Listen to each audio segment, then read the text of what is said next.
Assalamualaikum warahmatullahi wabarakatuh. Welcome to Easy English. Hello boys and girls. Di video kali ini kita akan membahas materi grammar focus if clause. Sebelum kita mulai, marilah kita buka dengan lafaz basmalah. Bismillahirrahmanirrahim. Oke, boys and girls, sebelum Pak Rian mulai menjelaskan materi ini, clause, klausa dalam bahasa Indonesianya itu adalah gabungan kata yang di dalamnya ada verb. Jadi dalam bahasa Inggris ataupun bahasa Indonesia dikenal istilah klausa. Bahasa Inggrisnya clause. Itu adalah gabungan kata yang dia bukan kalimat, tapi di dalam gabungan kata itu dia ada kata kerja. Nah, hari ini kita akan belajar if clause, klausa yang ada if. Jadi di situ ada gabungan kata diawali oleh if dan di dalamnya juga ada kata kerja atau verb. Nah, coba kita lihat di sini. Oke, di sini sudah Pak Rian siapkan 4 contoh ya. Kita baca dulu satu-satu. If you are hungry, he will give you some food. If I am tired, I'll go to my room and sleep. If he feels sad, he'll read the Holy Quran.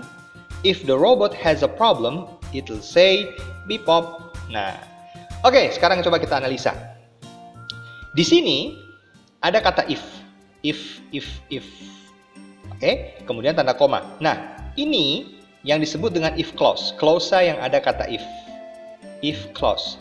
If you are hungry, if I am tired, if he feels sad, if the robot has a problem. Dan sekarang kita buktikan. Tadi Pak Rian bilang klausa itu pasti ada verbnya, gabungan kata yang pasti ada verb. Di sini you are hungry, ada verbnya are. Kemudian di sini if I am tired ada am. Di sini if he feels sad feels. Dan di sini if the robot has a problem has.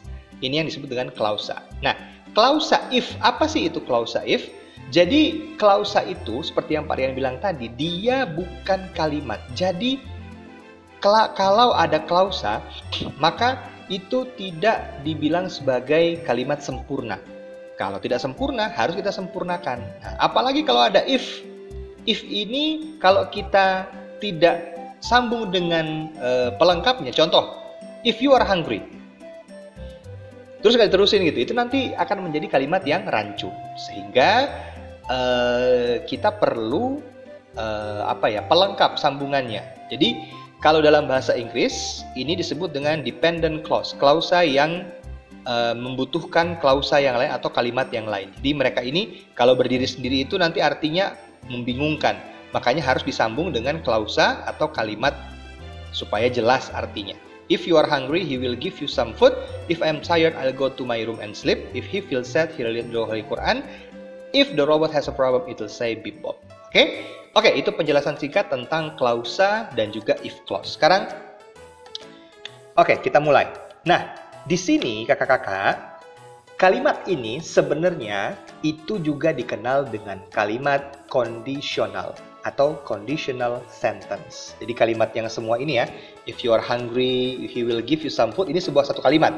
Dan kalimat ini disebut dengan kalimat conditional. Apa itu kalimat conditional? Singkatnya begini, kalimat conditional itu adalah kalimat yang menunjukkan satu kegiatan atau satu peristiwa yang akan tercapai dengan kondisi tertentu. Contoh yang pertama, if you are hungry, he will give you some food. Kalau kamu lapar, dia akan kamu kasih makanan. Jadi untuk supaya kamu dapat makanan, kamu harus lapar. Kayak gitu ya. Jadi kalau dia ngasih ke kita, syaratnya kita harus lapar. Atau yang kedua, if I'm tired, I'll go to my room and sleep. Jadi ketika di sini pergi ke kamar dan tidur, itu akan tercapai kalau kita capek. Syaratnya capek, condition. Terus, if he feels sad, he'll read the Holy Quran. Dia baca Quran, di sini, di kalimat ini, itu tercapai dengan apa? Dengan tadi dia merasa sedih.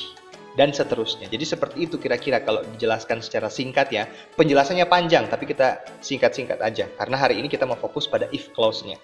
Nah, di sini Pak Rian sudah bedakan warnanya. Jadi ada yang biru dan ada yang orange. Yang biru adalah if clause, dan yang orange ini adalah kalimat atau klausa pelengkapnya. Jadi kalau dalam bahasa Inggris disebut dengan dependent clause, yang biru. Artinya klausa yang tidak bisa berdiri sendiri. Mereka perlu pendukung, perlu tambahan. Dan yang orange ini biasanya disebut dengan dependent clause. Independent clause. Kenapa Pak Rian tidak tuliskan? Karena nanti itu membingungkan. Jadi tidak usah terlalu banyak tulisannya. Tapi kalau Pak Rian jelaskan seperti ini, Pak Rian harap semuanya bisa mengerti. Nah, orange ini disebut dengan independent clause. Mereka ini klausa juga, tapi yang mandiri. Mereka bisa berdiri sendiri. Coba kita baca. He will give you some food. Dia akan memberimu beberapa makanan. Ini bisa berarti janji, bisa berarti tawaran, gitu kan? Dia bisa berdiri sendiri. I'll go to my room and sleep. Ini juga bisa berdiri sendiri. Orang tidak akan bertanya-tanya walaupun tidak ada tambahan apa-apa. He'll read the Holy Quran juga sama. It will say beat Bob juga sama. Nah, kalau mereka yang biru ini seperti yang Pak Rian bilang tadi, kalau tidak ada penjelasan tambahan, mereka akan membuat orang kebingungan. Nah, yang paling penting yang harus kakak-kakak ingat adalah ketika ada if clause, ada if, maka di sini harus ada will. Oke, kalimat setelahnya atau klausa setelahnya harus ada will. He will, I will, he will, dan it will di sini. Oke, itu yang terpenting. Oke, kesimpulannya bagaimana? Kesimpulannya, ketika ada if di sini, maka kalimat setelahnya harus ada will. Gimana? Insya Allah bisa dipahami ya. Oke, sekarang kita coba latihan. I am scared, I run, they scream, we are happy, we say alhamdulillah. Di sini ada dua klausa berpasang-pasangan ya. Ada 3 Pak Rian siapkan berpasang-pasangan. Coba kita masukkan if clause dan kita sempurnakan kalimatnya. Sekarang, I am scared, tambahin if menjadi if I'm scared. Yang keduanya, Pak Rian bilang tadi harus ada will, I will run. Seperti ini ya. Coba yang kedua, they run, they scream. Tambahkan if they run, they scream. Nah, if they run, they will scream. Harus ada will-nya. If they run, they will scream. Yang ketiga, if we are happy, we will say alhamdulillah. Oke, jadi kesimpulan untuk materi kita hari ini adalah ketika ada if pada suatu kalimat, pada suatu klausa, maka klausa setelahnya itu harus ada will. Lihat, dipisahkan oleh koma ya. Pokoknya kalau di sini ada if, maka yang setelahnya, setelah koma itu harus ada will. Oke, ini yang disebut dengan if clause pada kalimat conditional. Oke, boys and girls, demikianlah pembahasan tentang grammar focus if clause. Semoga dapat membantu kakak-kakak belajar mandiri bersama mama dan papa di rumah. Thank you very much for your attention and see you on our next learning video. Assalamualaikum warahmatullahi wabarakatuh.